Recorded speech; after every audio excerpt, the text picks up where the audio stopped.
Hello, welcome back to another edition of our Simpsons episode review.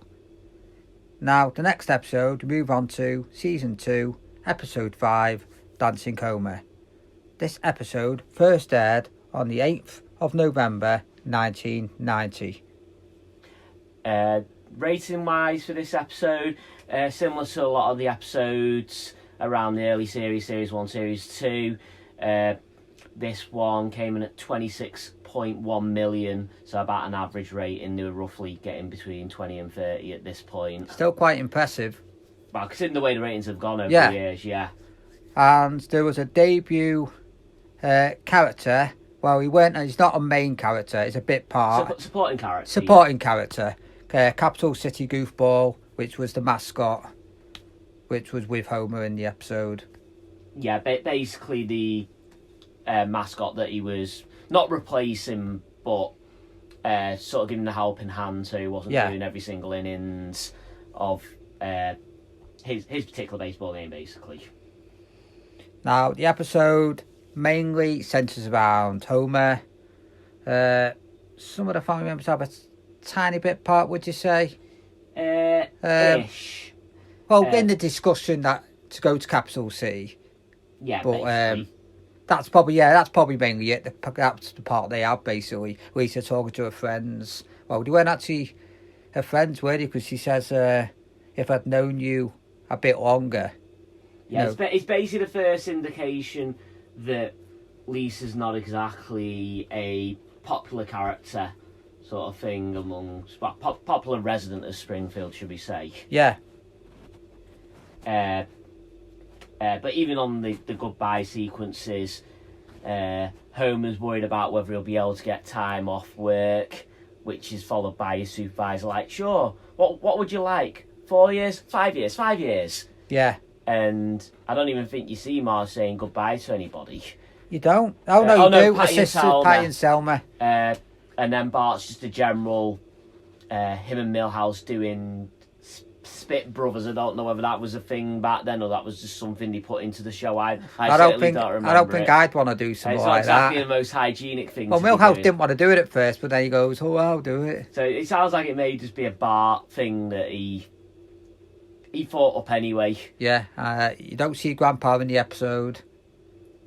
You see Mr. Birds and Smithers. They meet him at the stadium, don't they? Sit down next to him. Yeah, but you see him not wanting to sit with them. Homer not pleased about the fact he's got to sit with him because it's a case of I can't get drunk and all this with him, which later transpires into him Burns having a couple of pints or a couple of beers basically. And after it, he don't like Homer in the end. Yeah, and basically they starting to have a go at do the heckling basically of the baseball players, and like you say, by the end of it, after he then becomes Dancing Homer, Mr. Burns just wants him banned for life from all other company outings. Can't blame him. Just make a show of himself. But then again, it works in this episode, but then when he went to Capital City, it didn't work.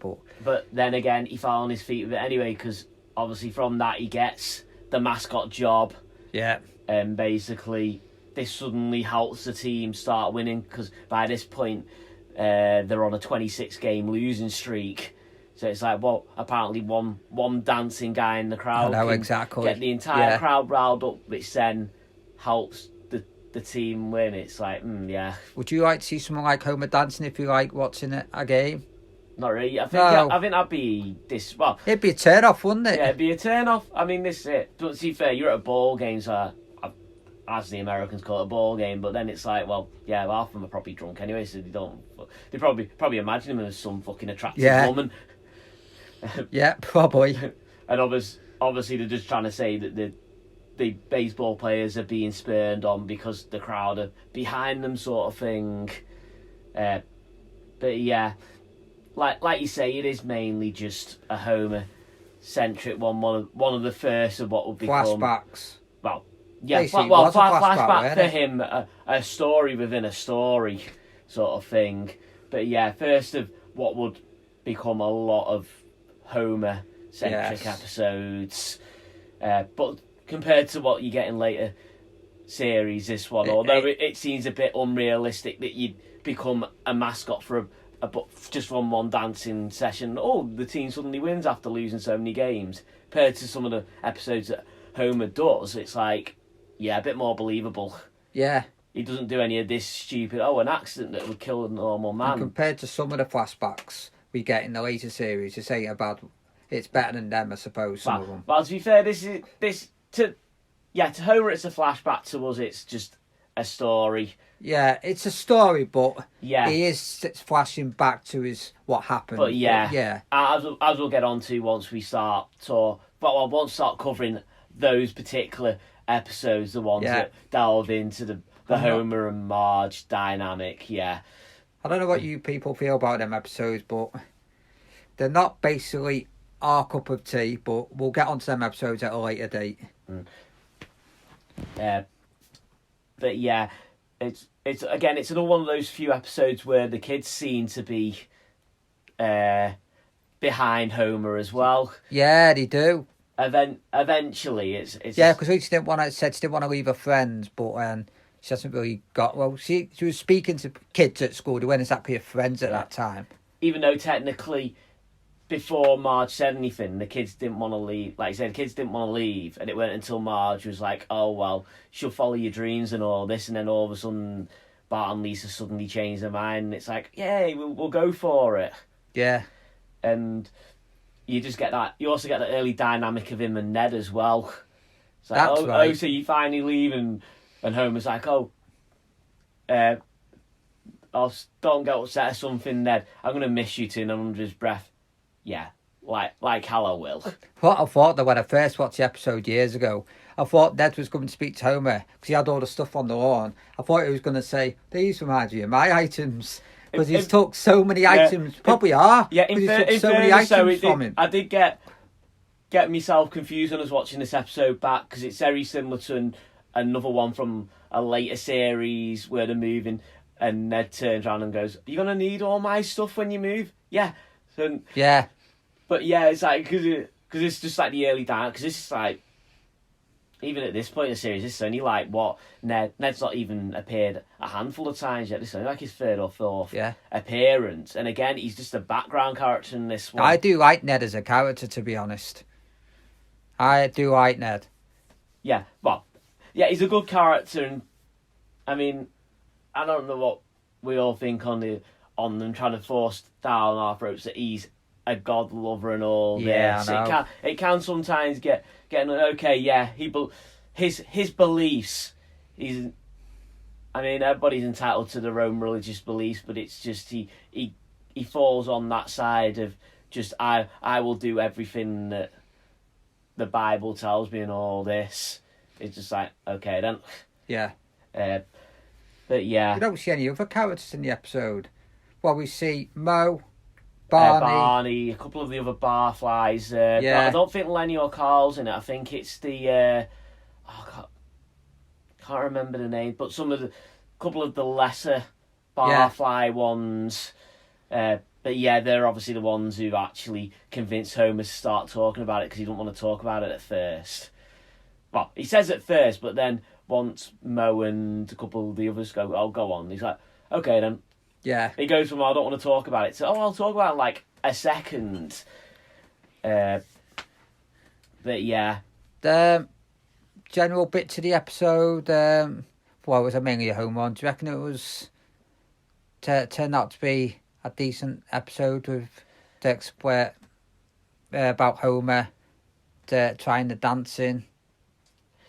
It gave him a bit of character back then, because obviously we were saying it's the earlier series. Up to that point, he'd not really done it. I don't think he'd really shown any skills, had he? Really, just been thrown into stupid situations. So this one, first sort of time, I think they took him really away from the power plant.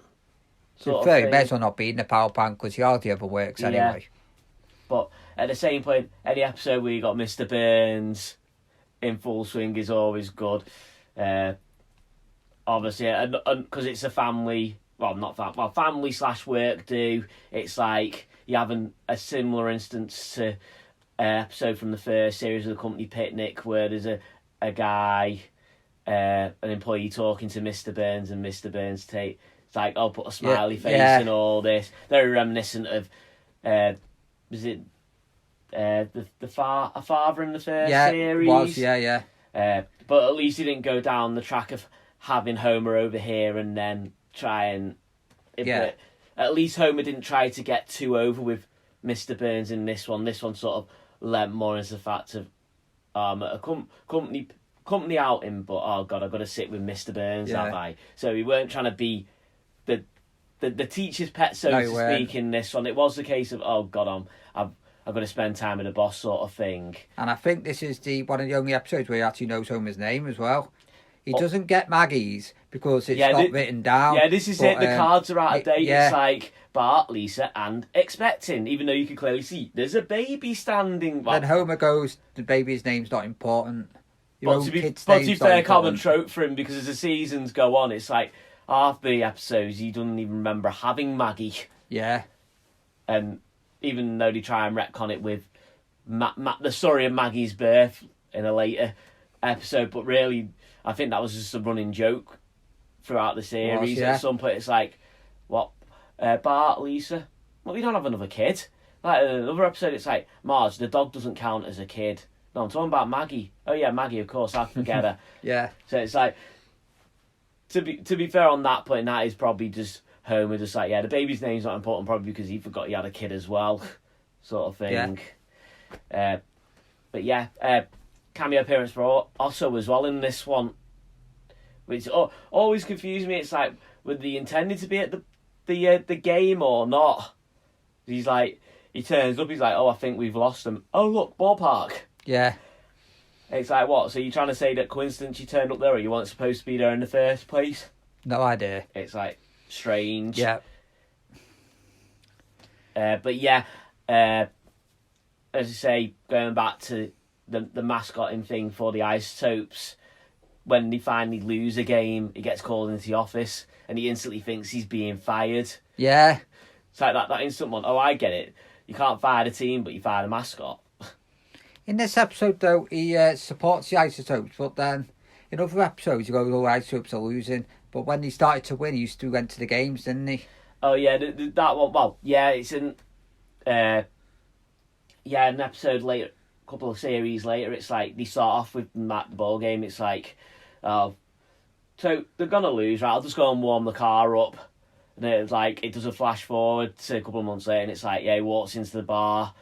Oh, what are you watching those losers for? Oh, no, Homer. We're actually if we win this one, we're in the grand final or something. Yeah. 5 seconds later, woo, Topes! Yeah, and he gets on TV. So basically, Homer is just one of those annoying... Typical sport fans, annoying, like football. Annoying sports fans, just in general, In general, Yeah, you see it in football, but it's like, your team's losing. Basically, the glory hog. Your team's losing, it's like, whatever. Team winning. Oh, yeah, I've been spotting all season. Yeah. It's like, no, you haven't. Do you remember that? No, what game? They never lost that game. Yes, you did. You weren't watching. Exactly. So, yeah. But again, for a change with this one, he tries to rile the crowd up as well. That's what leads to them becoming Dancing Homer. It's the fact like, oh yeah, we only need such and such a thing. Come on your feet and all this. And they say it works out, even though you got Mr. Burns banning him and the family are just like, oh, you're embarrassing us and all this. So it's like, but obviously when he gets the bright lights of Capital City and finally to the game, it's just a case of, because it's obviously that's the divide. You see the divide for a town. They're happy enough with it. It's like, oh yeah, it's fun and games. Get to the city and it's just like, they just see through it. It's like, oh, it's just a poor imitation of a mascot gig. Yeah. And then because it's a city, it just shows the true colours. Oh yeah, basically the fans don't get behind it straight away. Yeah, you're fired. Yeah, it's funny in where one of the bits when he's driving up to Capital City, he's in Capital City, and he stops, I think it's a red light or something, and some bugging going on, and he goes... Street crime! Yes, street crime. But then 10 seconds later, he's at the traffic lights again, and the screen washing guys that you get in some places, it's like oh, service. Not realising you actually have to pay these people, not doing it for free. But again, maybe that shows the fact of, A, how dumb Homer is, and just the fact he even though later series will say, "Oh yeah, I've been to Capital City and all this, and been other places," like he doesn't understand how the big lights, city places work, sort of thing. Yeah. So again, this is probably touching on his stupidity. Definitely. You can see Lisa would like Capital City. You could see it's Lisa's sort of place, to be honest. Yeah, and talking of Lisa, just before the game, the first game they go to, another appearance from Bleeding Gums Murphy. Yep. So yeah. Talking about Bleeding Gums Murphy, where when he does the rendition of the United States, his national anthem, Star Spangled Banner, before the baseball game, on Power Plant Employee Appreciation Night, is 26 minutes long. The digital clock behind him changes from 7:30 to 7:56. The moon can be even seen shifting in the sky during the song. You just gotta look at these things. Like, Yeah. Well, to be fair, yeah, he did hint at it, because by the end of it, it's like everybody's exhausted. Yet Lisa, because she's his biggest fan, is just like, yeah, she's still full of energy from it. Yeah. It's just like, yeah. And then, like you say, 26 minutes long, it's like, really, how can you make a national anthem so long? I know, no wonder they were bored. Yeah. Yeah, you got to sing a national anthem, but freaking hell, that long. But again, does that just show that he's such a sport, well, not show off sort of thing? Yeah. No, I've got to sing it forever sort of thing. Any bits on the episode which people might have missed? There's one here. The storytelling sequences inside Moe's Tavern were not originally planned as part of the episode and were added late in production. This is why the actual dialogue does not match up with the lip movements in these scenes. One other little side note.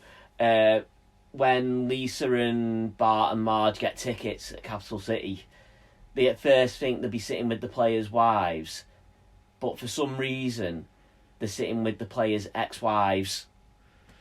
Why would you give the players' ex-wives tickets? It's just a little silly thing there. And this is the first episode to have a guest star play as their real self, the guest star being Tony Bennett. Bennett also makes an appearance in the episode, season 14, episode 3, Bart vs. Lisa versus the first grade. And the summit, which people may not have noticed, there is a picture in the Capital City Stadium locker room of Homer with Princess Kashmir. That, like everyone knows, it became the famous during the episode Homer Nights Out. So, early little nod back to some... Yeah, you got to look at it, pause it, and have to have a look. I didn't notice it at first. It's one of them things. If you pause for certain parts and have a look, you'll see mistakes or changes in character colour. You know. Yeah, like you say, it's just one of those things that you need to look for, really. But yeah, basically by the end of the episode, though, it's like, considering Homer doesn't want to talk about this story, we then get to the point of like, oh yeah, let's talk about it again. Yeah. It's like, okay, it was an interesting story, but would you really want to watch it again? Exactly. This is also the third episode to have Homer's name somewhere in the title. Not really surprising back then, because I think the main part, it was like Homer was sort of like the front and centre. I think apart from Bart, Homer was basically the main character that they were trying to push in the series. Yeah. And obviously still trying to do that nearly 3 decades later as well. Well, yeah. So yeah, don't think there's anything really else from the episode, is there, itself? Well, during the end of the Capital City montage, Marge's dress turns from green to red and her necklace turns from red to white. Is that part of the how it was shot? The production because there was a similar thing, weren't there, in an earlier episode, I think, and they were saying it was something to do with it's basically the way they record it or something. They record it with different colour slides or something. So it'll just be they'll use the wrong ones again, and obviously just missed it on the editing of it basically. Well, yeah, definitely. Well, you do that, don't you? So like you said in some of the episodes. Yeah. But then again, it was early on, so it's like it's understandable. If it's happened in the series now, you'd be questioning it a bit. And the writer Ken Levine used to be a minor league baseball announcer, and not only wrote the dialogue, but voiced the commentators you hear in the episode. So the person who wrote it, voiced commentator, is still in the episode. So yeah, for a change, actually having someone who knows a bit about what the story's about, as opposed to just a non-baseball fan trying to write about it. Yeah. So at least he tried to put some authenticity into it, which is good. Yeah. Well, the early episodes did stuff like that, didn't they? Yeah, I think they tried a bit harder with the earlier ones than they did. Now it seems a bit lazy writing. Like doing off movies, TV shows. Well, this is it. Nowadays, the more, like you say, an episode now is most likely try to pick what TV, movie or current event either the episode is revolving around, or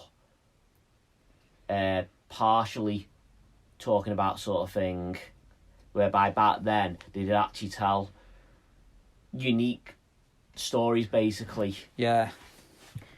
And another thing, one of the signs along the outfield wall at the Springfield Stadium is an ad for Royal Majesty. Royal Majesty is the name of the clothing store that Carl, Homer's assistant Carl, took him to for his new suit fittings in episode 22. Simpson and Delilah. So again, continuity callback. Yeah. Anything else with the episode itself? Alright, then let's do positives, negatives. Start with the negatives first. Negatives. I don't know if it's negative. Did it depict the way you treated in the big city, as I said earlier, with the fact of the fans didn't get behind Homer straight away, he gets fired practically in his first outing? Should that have really happened, or maybe? I don't know. I don't know whether that would be true to life. Was that just a way of trying to get the story wrapped up quickly, sort of thing? Did he spend enough time focusing on him stepping up, or was it the right sort of time spent between, sort of thing? So from setting up the mascot in Springfield itself, was that the right duration, do you reckon? From there to just like, oh well, he's in the city, but he's a... No, it's a bit too soon in my book. I think for that's a negative. They spent like 3/4 of the episode setting up to then just do this final couple of minutes of like, oh yeah, you made it. Oh yeah, you didn't do anything in the game, so yeah, you're fired basically straight away, sort of thing. Yeah, that was a bit too quick in my opinion. To sort of rush it. Just basically shave something off the Springfield element of it to add to that one, and maybe give him like a second game, or at least have him trying to fight to keep it. Yeah. It just seemed like, oh, you're fired, alright, I'm alright, whatever then. Another negative is like they were losing, but then when Homer comes in, he started to win. It's like, that wouldn't happen, would it? No. It's a mascot, but does a mascot change results? Yeah, especially from being on the streak they were on, going 26 games without a victory. Yeah. And then it's just all of a sudden, one guy starts dancing, all of a sudden, you got victory after victory. Well, I don't know, he didn't really say how many victories they got during this, but then they sort of retconned it by like, oh yeah, he dances, we win. Or was it the fact of the game they lost because he changed the music? Was it more the music that was helping Might them? have been, you know. So it's like, yeah, like you say, in So the, it weren't Homer, then it was the music. in the real world, yeah, you wouldn't get something like that. It might slightly improve it, but I doubt if you're doing that with a team on such a losing streak. Oh yeah, just get someone dancing in the crowd. Oh yeah, suddenly bang. Plus, I know obviously they're saying it was a small league team with the fans. Oh, minor league, yeah. Yeah, so again maybe they can sense it a bit more than if it's a bigger stadium, but still, like you say, it's a small thing to cause such a dramatic turn where they go, oh, losing 26 games in a row to just get some wins under our belt sort of thing. I didn't like it them wanting to listen to Homer either, because they won't do that. Mo and that won't listen. They're not like not sort of people, are they? Like listening. It's like paying attention to someone else. Yeah. They're not that type of people. Basically Mo's been shown in other episodes as being unsympathetic, not really listening to people. Yeah. Barney was there in this one as well, and normally Barney's portrayed as being the biggest drunk in the place, who isn't even coherent. So it's like, yeah. And then, like you say, it's a case of, oh, we want to hear about your story. It's like, yeah, exactly. would Dave even have realised he'd gone? So again, he didn't even, when you see in telling the story, he doesn't go to the bar and say goodbye to them. He didn't technically say goodbye to anybody in the story. It's like they didn't know he went. The only conversation he has is with Ned Flanders, and he didn't even want to speak to Ned. So yeah, it's like they didn't even know. Yeah. Or they were trying to say, oh, there's not really much point. He did say goodbye to him, but he's not going to put that into the story because he already knew that happened. It's like, well, if that was the case, then us as viewers, we don't know that. For us, it just seems like, oh, he didn't say goodbye to them, so if that was the case, why should they be so bothered about his story? He didn't have the common decency to say he was going. Yeah, and another thing in the episode, I think they were moving away from Springfield, weren't they? So what happened to the house? Yeah, Mard said goodbye to Patty and Selma, because I think they were on their front, weren't they? But what happened to the house? They didn't have a for sale sign on it or anything. So they just started upstarts and went to Capital City. It seems to be the way they do it whenever the Simpsons move. It's like every time they move, the house never gets sold. The closest it came, well, I say closest again to having tenants was when the I can't remember which episode it was, but he came back and found, I think it was Otto squatting in the place. Yeah. But it seems every time they move away, it's conveniently forgotten that it's as if it's like, oh yeah, we'll just keep hold of the house as a sort of stopgap thing. So yeah, so even back then they were setting up that sort of plot hole sort of thing. The case of, oh, the Simpsons family house stays there because they must think in the back of their head, oh, it's not going to work out, so we're going to come back to it. Yeah. Any other negatives? Well, a lot of the characters don't have tiny parts, but it is mainly a Homer episode. Yeah, this isn't. Don't offer much. Yeah, it's similar. It's another victim of Homer being the central character. Not even the rest of the family get much of. Well, saying that, yeah, they don't get much. It's just like bouncing off what Homer's doing, sort of thing. They don't go off and do their own. I mean, I know obviously back in the early series there was some episodes where you didn't have a second storyline, but still, this just seems to be too Homer-centric, basically. So, yeah, like you say, there isn't really any character development for anybody else, really. Don't know, positives. Positive, family sticking together. That's a positive in the episode, where they're all behind Homer in his venture, what he wants to do. And they're all willing eventually to start to go to Capital City. Yeah, good basis. It's one of the first, if not the first, times that Homer's following his dream, whatever that is at the time. Yeah, he's had loads of dreams. Yeah, even though you don't realise the dreams until they happen. But yeah, positively, as I say, it's always good to have Mr. Burns in an episode. What he gives to this one as well, just that whole. He evil boss in this one.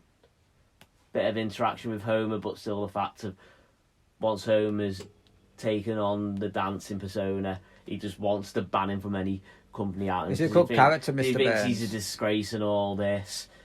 That was good, though. That's a good positive. Then he's got to be a boss. And if he thinks he's going to be disgraced at these family outings, work, then don't invite him. But again, the retcon later on, it's like, yeah, he always gets invited back. Yeah. As if nothing happened. But yeah. Positive, he had a slight inkling that Homer and Ned were friends, but then Homer goes back to his normal self. That is, he doesn't want to, he's not sorry that he's leaving Flanders. Yeah, the sort of, the first groundwork sort of thing. I mean, yeah, they touched on it a bit in the Christmas episode, but I think that was more Homer being jealous of Ned in that episode, whereas this one, I think, like you say, it's like the first proper time that you really see Homer taking a dislike to Ned sort of thing. So the groundwork there for that one. Any others? Nothing else I can think of off the No, top there's of my not head. much really other positives about the episode. No, to as be you say, honest. with it being just a Homer-centric one, there's not really much in it to really flesh out. No. I think leave it there. Yeah, I think that'll do for that Yeah, one. that'll do for that one. Like Share, subscribe, and comment. comments down below. If we've missed anything about the episode, feel free to mention it in the comment section. And if there's any negatives or positives which you want to add, please feel free. Or anything you feel we got wrong or you don't agree with. Yep. And we'll leave it at that, and we'll see you in the next video.